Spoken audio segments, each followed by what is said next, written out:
आज हम देखेंगे तल आकृतियों और ठोस आकारों से संबंधित मिथ्या धारणाएं और कुछ साधारण गलतियां।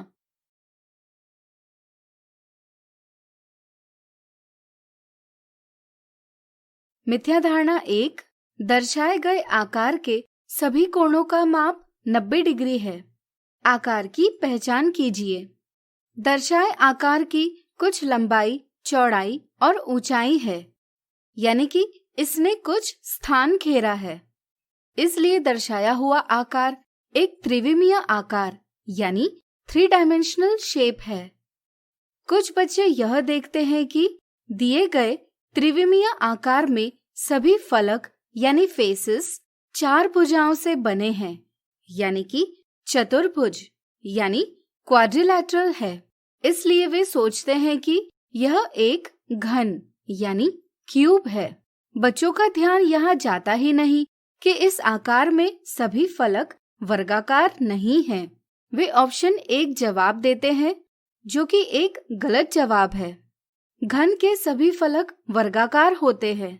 दिए गए आकार में सभी फलक वर्गाकार नहीं हैं, इसलिए यह आकार घन नहीं है, लेकिन इसके सभी फलक आयताकार अवश्य है। एक त्रिविमीय आकार जिसके सभी फलक आयताकार हो घनाभ कहलाता है, जो कि दूसरा विकल्प है, यानी कि विकल्प 2 सही जवाब है। मिथ्या धारणा 2, दर्शाई गई आकृतियों में से कौन सी आकृति द्विविमीय आकार है?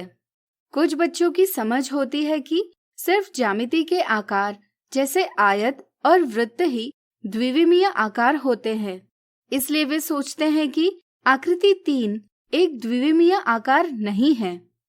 इसलिए ऑप्शन 1 जवाब देते हैं, लेकिन यह एक गलत जवाब है।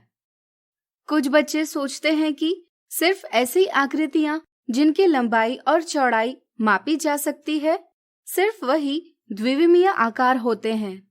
वे सोचते हैं कि सिर्फ आयत की लंबाई और चौड़ाई मापी जा सकती है, इसलिए वे समझते हैं कि सिर्फ आकृति 1 ही द्विविमीय आकार है। इस समझ से वे ऑप्शन 2 जवाब देते हैं, लेकिन यह भी एक गलत जवाब है। यहाँ प्रत्येक आकृति एक ही तल में स्थित है। इनमें से कोई भी आकृति एक से अधिक तलों में न तो कोई स्थान घेर रही है, न ही इनकी कोई तीसरी विमा है। इसलिए ये सभी आकृतियां द्विविमीय आकार है। इसलिए ऑप्शन 3 सही जवाब है। गलती 1, अपने आसपास की वस्तुओं के आकार की गलत पहचान करना।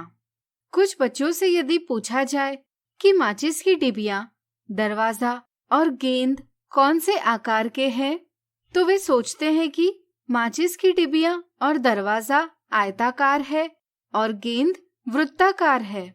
ऐसा इसलिए होता है क्योंकि बचपन से आकारों की पहचान कराते समय उनसे यह कहा जाता है कि माचिस की डिबिया और दरवाजा आयताकार है और गेंद वृत्ताकार है। ध्यान रहे, माचिस की डिबिया और दरवाजे की 3 विमाएं होती है, जैसे लंबाई, चौड़ाई और ऊंचाई। यानी कि माचिस की डिबिया और दरवाजे की 3 विमाएं होती है, इसलिए यह एक त्रिविमीय आकार है, जिसे हम घनाभ यानी क्यूबॉइड कहते हैं। अगर हम गेंद की बात करें तो हम देखते हैं कि यह एक ही तल में स्थित है, इसलिए यह भी एक त्रिविमीय आकार ही है, जिसे हम गोला यानी स्फीयर कहते हैं। गलती 2, आकार की पहचान करते समय परिभाषा का प्रयोग न करना। यदि कुछ बच्चों को एक आयत दिखाया जाए और आयत की परिभाषा भी बताई जाए, तो कई बार वे सिर्फ आकार का ध्यान रखते हैं और परिभाषा नजरअंदाज कर देते हैं। अब यदि बच्चों को एक ऐसा आयत दिखाया जाए जिसका अभिविन्यास यानी ओरिएंटेशन उनकी समझ के आयत से भिन्न है, तो वे इस आकार की पहचान नहीं कर पाते। ऐसा इसलिए होता है क्योंकि वे आकार की पहचान परिभाषा के आधार पर नहीं करते। उनकी समझ के अनुसार ऐसा आकार ही आयत होता है। आयत की परिभाषा हमें बताती है कि एक ऐसा आकार जिसकी सम्मुख भुजाएं समांतर एवं बराबर हो तथा सभी कोण समकोण हो, वह एक आयत होता है। परिभाषा के अनुसार हम कह सकते हैं कि यह एक आयत ही है। इसलिए किसी भी आकार की पहचान करने के लिए उसकी परिभाषा पता होना जरूरी है। तो आज हमने देखी तल आकृतियों और ठोस आकारों से संबंधित मिथ्या धारणाएं और कुछ साधारण गलतियां।